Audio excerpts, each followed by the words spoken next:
한국항공우주산업 카이가 세계 3대 항공기 제작사인 브라질 엠브레어 자회사 이브에어 모빌리티 EAM으로부터 정기수직 이착륙 항공기 핵심 부품 수주를 따냈습니다. 카이의 미래항공 모빌리티 AAM 시장 공식 진출 소식 구독과 좋아요 부탁드려요.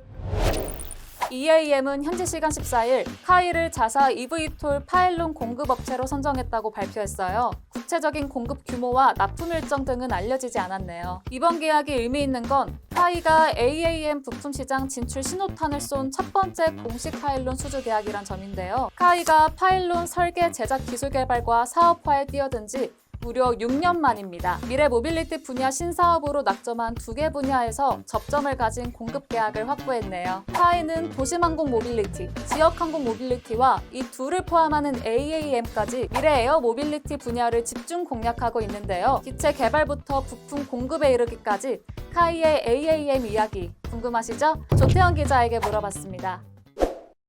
최근에 주목받는 시장 가운데 하나가 바로 AAM입니다. 비슷한 용어가 반복되다 보니까 다소 헷갈리실 수도 있는데요. 이거는 UAM, 그러니까 도심 항공교통이라고 부르는 거, 그리고 RAM, 지역 간 항공교통, 이런 것들을 다 통합한 개념이라고 보시면 되겠습니다. 그러니까 지금 유명한 그 UAM의 상위 개념 정도로 이해를 하시면 편할 것 같아요. 아직 이 시장이 얼마나 어떻게 성장해 나갈 것인가, 이 부분에 대해서는 불확실한 측면도 많지만요. 아무튼 차세대 산업이라는 측면에서는 관련 기업들이 관심을 갖지 않을 수가 없다고도 볼 수가 있겠습니다. 대표적인 기업이라면 현대차가 설립한 이런 AAM을 전문적으로 하는 슈퍼널이라는 기업을 들 수가 있겠죠. 올해 초에는 SA2라는 수직 이착륙기를 공개하기도 했었고요. 당연히 현대차만의 이야기는 아니고요. 얼마 전에 소개해드렸던 SK텔레콤, 이쪽도 조비 에비에이션이랑 협력을 해가지고 이 시장에 진출하려고 노력들을 많이 하고 있습니다. 국내에만 대형 컨소시엄이 여러 개가 있는데요. 이 컨소시엄 가운데 퓨처팀 컨소시엄이라는 곳이 있습니다. 이 퓨처팀 컨소시엄은 LG, 카카오, 그리고 GS, 여기에 더해서 오늘의 주인공인 카이, 이렇게 포함된 컨소시엄인데요. 카이 역시 항공기를 만드는 기업이라는 점에서는 이런 AAM 쪽에 관심을 가질 수밖에 없다고도 평가를 할 수가 있겠어요. 그런데 그냥 관심이 좀 있네, 이 정도 수준을 넘어서 신성장 동력 가운데 하나로 보고 있습니다. 이거는 지난해 카이가 내놓은 자료인데요. 글로벌 카이 2050을 선포했다, 그러면서 세계 7위로 퀀텀 점프를 하는 게 목표다 라고 설명을 했습니다.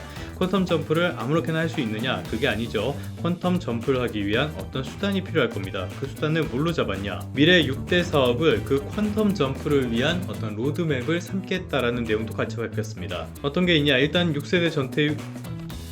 6세대 전투기가 있고요. 그리고 고기동 헬기 개발, 이런 부분은 뭐 본업을 생각하면은 당연히 할 만한 부분이라고 생각할 수가 있겠죠. 여기에 수송기 같은 것도 포함이 되고요. 그리고 이번 주인공이라고 할 수 있는 UAM, AAW, 이거를 민과 군의 겸용으로 개발한다는 계획도 내놨습니다. 이 가운데서 뭐가 더 중요하다라고 이야기하긴 어렵지만요. 어찌됐든 이것 측면에서 이번에 첫 성과가 나왔다라고 볼 수 있겠습니다. 그렇다면은 이런 신사업이 실적에 어떤 영향을 미칠 것인가? 사실 이런 것들은 단기적으로 실적에 큰 영향을 미친다라고 보기에는 다소 어려울 것 같습니다. 이번에는 계약 규모가 한 1조 원 가량이라고 하니까 영향을 미치긴 하겠지만요. 이거 계약 기간이 제품 생산 종료 때까지거든요. 그러니까 매년 매출에 이게 얼마나 인식될 것인가, 이 부분은 다소 미지수라고 할 수가 있겠습니다. 그렇게 크지 않을 수도 있어요. 하지만 신사업이라는 게 당장 뭐 실적에 큰 영향을 미친다라기보다는 미래 먹을거리를 미리 준비한다는 개념이니까요. 이런 것들은 그렇게 중요하지 않다고도 볼 수가 있겠고요. 얼마나 성과를 낼 수 있을 것인지는 중장기적인 관점으로 조금 지켜보는 게 좋을 것 같습니다. 이번에는 그냥 카이 자체의 실적을 한번 보려고 하는데요. 일단 지난해 실적부터 살펴보도록 하죠.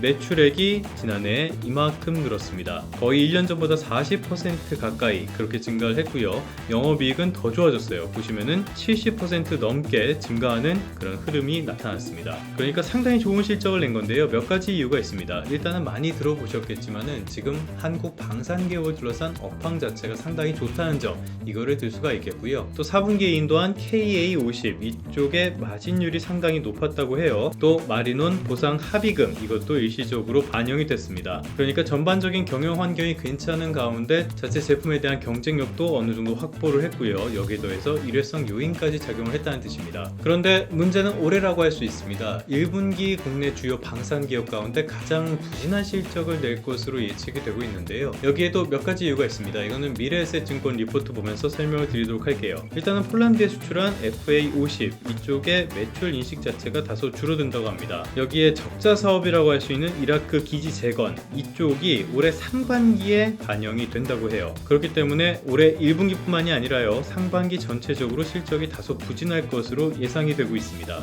이걸 확장해서 오면요, 올해 전반으로 봤을 때 다소 숨고르기의 시기라고도 볼 수가 있겠고요.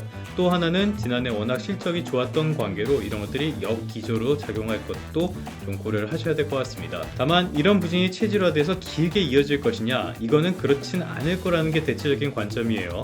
당장 KF21 그러니까 보라매의 양산이 올해 시작이 되고요. 이라크나 UAE 쪽에서 잡혔던 수주들 이런 것들의 매출도 내년부터는 본격적으로 인식이 될 것으로 보고 있습니다. 그러니까 올해는 쉬어가겠지만요, 내년 이후로는 다시 성장 궤도를 기대해 볼 수 있다는 뜻이기도 합니다. 결론입니다. 다시 신사업 이야기를 좀 해보죠. 신사업에 성공하기 위해선 중요한 점들이 여러 개가 있지만요, 그 가운데 하나를 꼽으라면은 내재된 경쟁력과 연동할 수 있는 분야를 선택하는 것이 아닐까 싶습니다. 예를 들어서 삼성이 소품종 대량 생산이라는 그 강점을 살려가지고 바이오 산업에 뛰어든 것처럼요. 그런 면에서 카이의 신사업 행보는 좀 주목할 필요가 있다고 생각을 하는데요. 기본적으로 기존에 갖고 있던 경쟁력과 호환되는, 연동되는 부분이 많기 때문입니다. 일단은 올해 실적은 기대를 밑돌 가능성이 커 보이지만은 이런 것들이 장기적인, 체질적인 문제라기보다는 일단 단기적인 이슈일 가능성이 커 보이고요. 앞으로 실적 흐름이 어떨지, 그리고 여기에 신사업이 어떤 영향을 미치게 될지 이런 부분도 주목하시면 어떨까 싶습니다.